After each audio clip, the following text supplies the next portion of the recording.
Boom! What is going on, guys? It is your boy Ceej, and today we're going to be speaking about Escape from Tarkov, a realistic first-person military shooter RPG survival game.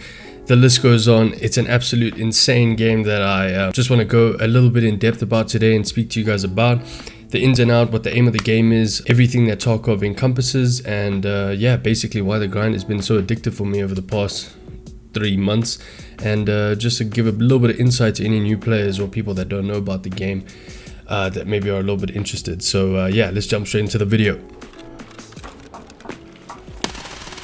Let's go, dude.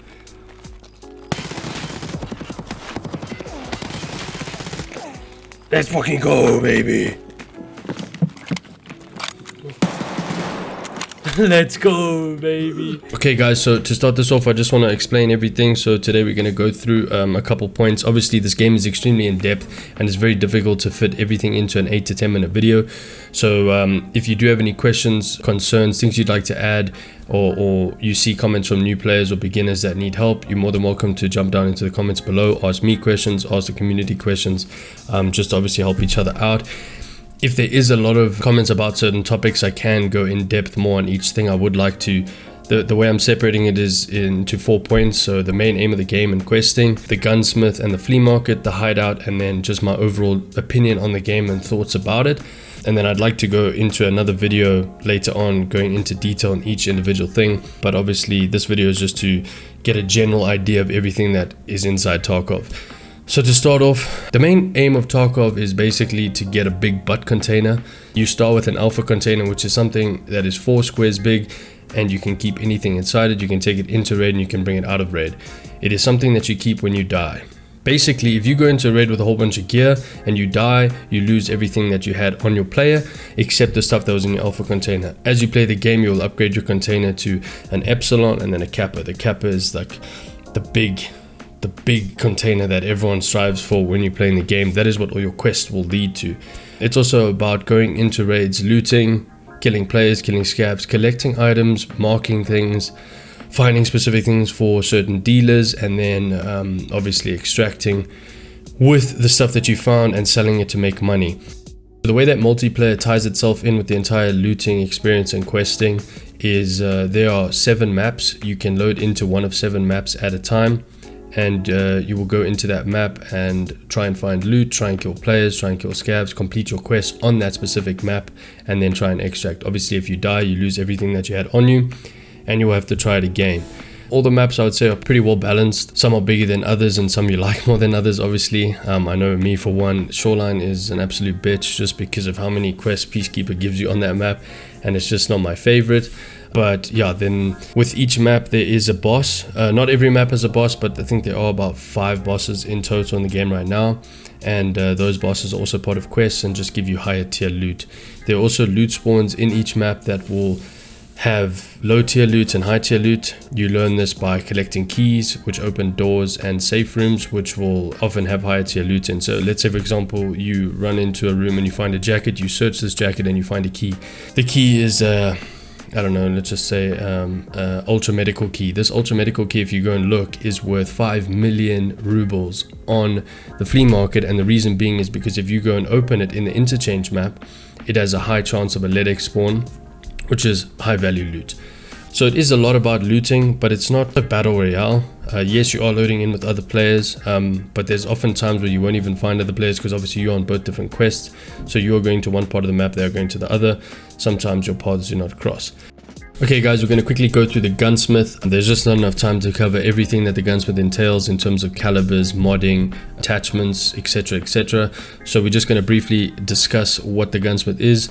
There's a large variety of weapons you can use in Tarkov, and you can mod them as you please. You can really make some awesome guns that feel good, sound good, and do the work. In this example, we are modding an MP7. Our goal is to basically get our vertical and horizontal recoil as low as possible while getting our ergonomics up. Ergonomics allows us to aim down sight faster, which is obviously quite crucial in a gunfight if you need to get your sight up to start aiming at a target. And then obviously when you have a spray weapon, your vertical and horizontal recoil is obviously going to allow you to control your gun a lot better. So if it's lower, you have a better chance of keeping your aim on the enemy. The modding is really cool. I've dived into it a fair amount recently, and there's an awesome quest path that goes throughout with mechanic where you do a gunsmith quest.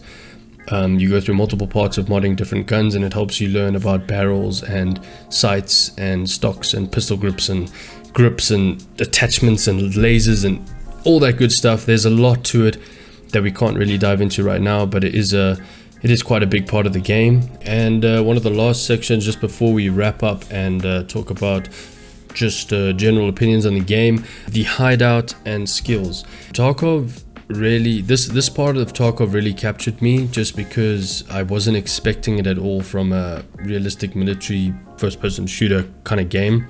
That's why I wanted to make this video as well, because the impressions I had before I started playing were very different to what the game actually is. And yeah, it's a freaking good game. But basically the hideout is the area that you go to craft stuff that you need. You can craft ammo in the hideout, you can craft quest items that you need, and you can craft intel stuff. Again, stuff that you would need to know if you were playing the game, but it's basically a really cool area that you build up, and it makes it sort of feel like an RPG a lot of the time. Just because you need to go in, find certain items, save up some money, and then you'll go into your hideout and decide what it is that you need to upgrade.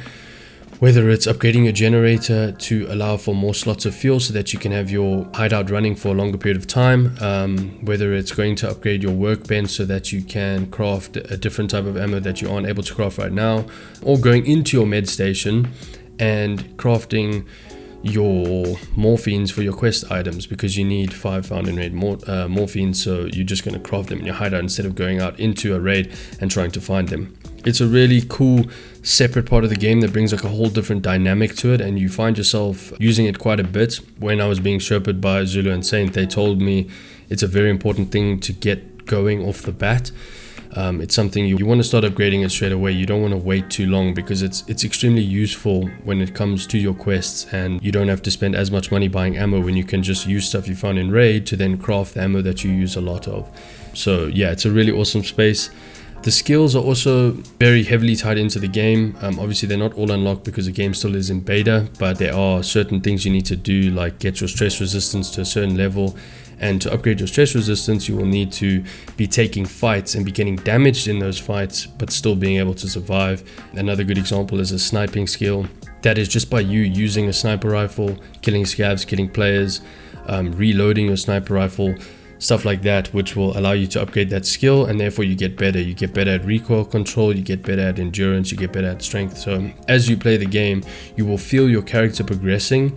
And it's another extremely rewarding part of the game. Besides the fact that you're getting out of raid with all this awesome loot, you're also starting to get faster, you're holding your breath longer, you are being able to control your guns better. There's so many things you can do with your character, which makes it feel extremely unique.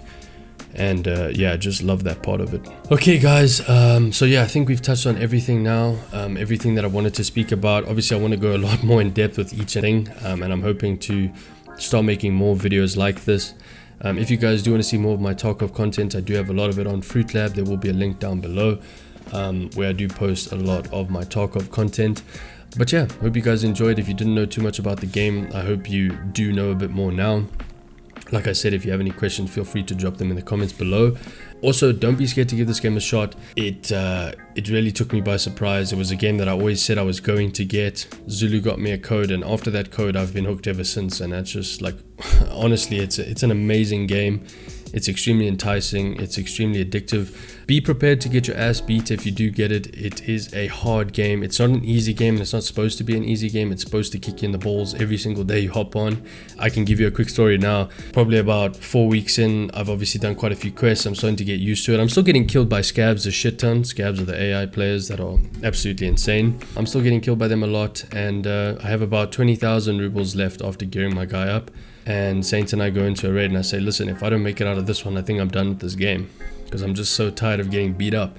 And we go into the raid, and as we spawn, we cross over the tracks on customs, and I get one-shotted to the skull. And I was so mad and so angry. The next day I hop on, and I'm like, I don't want to play this game anymore. I got 20,000 rubles left. I go in with a pistol. I managed to get 2 PMCs. I loot the whole of interchange, and it was just the best raid ever. And I was just like, it's so good, man. It's genuinely so good. Yeah, so one day you're getting knocked down, the next day you back up. It's a crazy ride, and it's a ride that I definitely think everyone needs to try. It's genuinely, it's a different experience. And if you're a fan of RPGs, first-person shooters, simulators, even if you just want to run in with your scav the whole time and build up your hideout and have an awesome Bitcoin farm and make a shit ton of money and sell stuff on the flea market, it's something you can do, which is so great about it. I really enjoyed it. If you guys want to check it out, obviously feel free. It's definitely a must play in my opinion. And yeah, I hope to catch you guys in the next video. If you did enjoy, please make sure to leave a like, subscribe. We are 12 subscribers off our goal for the month. We're almost at that 200 mark, which will be awesome if we hit 200 on Fruit Lab, and we hit 200k views over there. So yeah, we're just trying to get to 200 subscribers on the YouTubes. But yeah, catch you guys in the next live stream and video next week Wednesday. I love you guys. Peace.